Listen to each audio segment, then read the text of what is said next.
Eat this shit up. It's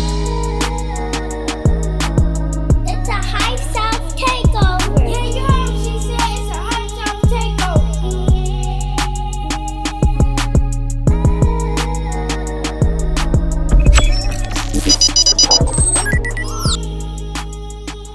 What's up, everybody? It's Hype South with Chowtime TV.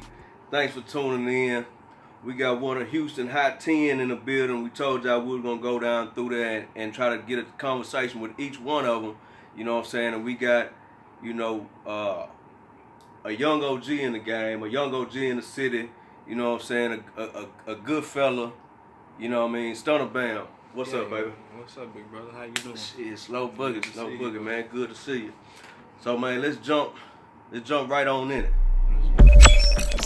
You were born in Third Ward, born and raised in the Trey. You know what I'm saying?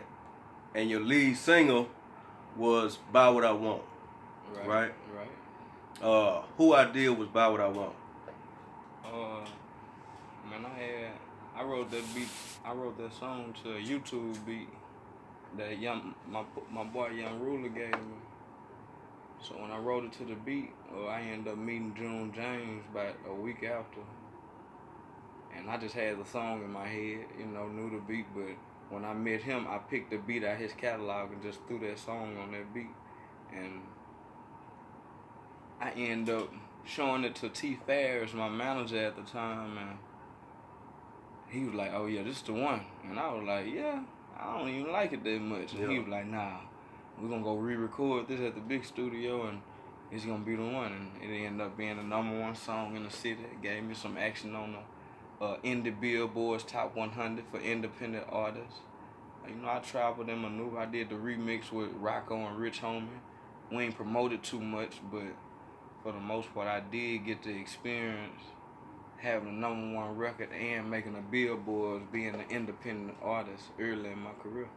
And how old were you at that time? I probably was about 22. That's crazy. If I'm not mistaken, 22. That's crazy. Then you followed up with My Ghetto, right? Ghetto, right. You know what I'm saying? Well, at the time, it was like a ghetto anthem.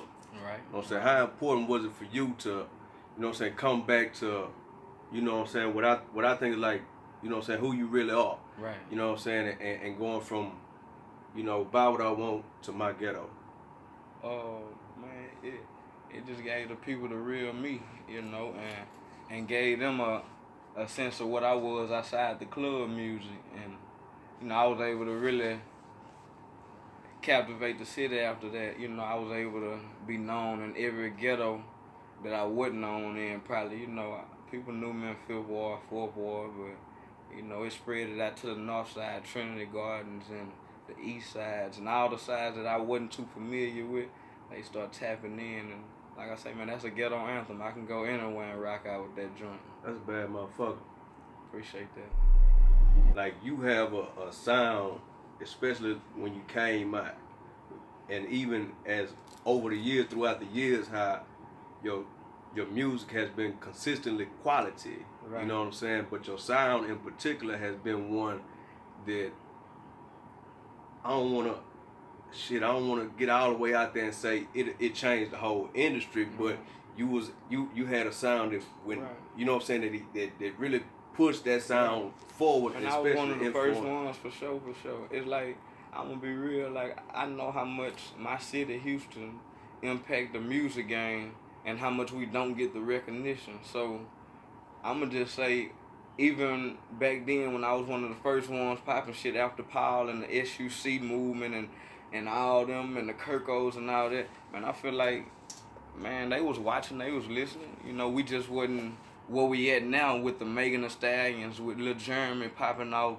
The Lizzo, is she from here? She from the 80s. All right, and Lizzo, Fast Lane, it wasn't like it was just me, you feel me? And my squad, DSD1, so for the most part, I know I influenced the game, period, because I watched me come in the game and everybody was erratic about how that sound was, and then you slowly but surely start. It was real different, bro. It was different. It was different, but it was different and it was beautiful. Right. Like, the sound was beautiful. Right. You know what I mean? Right. Like, it was beyond, like, when I think about Houston, and I think about the direction that it when it came from the screw culture and shit like that, and where it's at now, even with somebody like Propane, that I feel like in the same position that you in with, you know what I'm saying, being young but still like a young OG, being kind of like J. Cole said, a middle child. Hey, and shout out to Propane, man. He one of the first ones I tapped in with. Like before I got